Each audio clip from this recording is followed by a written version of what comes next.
Souvenir jacket buying guide. Here's literally everything you need to know about buying your first souvenir jacket or sukajan, which is a baseball-style Japanese hand-embroidered jacket that was originated in Yokosuka. And the first thing you should know about these garments when buying your own for the first time is that they're super small. I actually wear a medium in US and European sizes, but in souvenir jacket or sukajan sizes, I have to go to an XL just to accommodate the arm length, and even then it's still like slightly short, but it's not that bad. And honestly, I think if I want to layer these garments, I'd probably have to go up to even a 2X. So basically what I'm saying is you kind of want to think about sizing up twice due to the fact that Japanese sizes run super small, especially in sukajan. The second thing that you want to take note of is that sukajan are super delicate materials. They're hand embroidered. They're definitely not meant to be worn every day. It is a special occasion garment. They're made from acetate materials. At least the good ones are. The bad ones are made from polyesters and they feel very dry and they also look very cheap. But the good ones that are made from acetates basically look like silk and they're super breathable in the summertime. I love wearing my acetate sukajan in the summer, but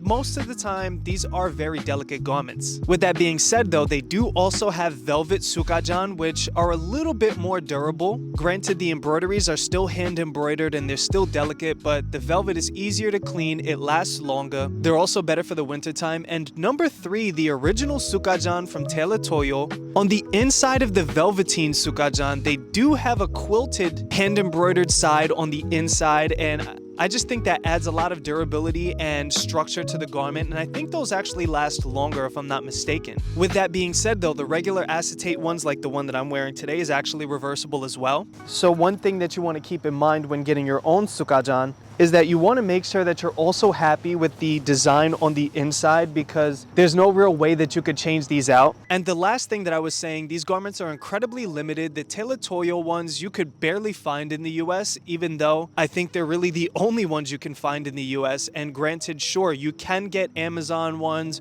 or you can get ones off of Etsy, but the true sukajan from Tailor Toyo in Japan tend to retain most of their value even after you've worn them.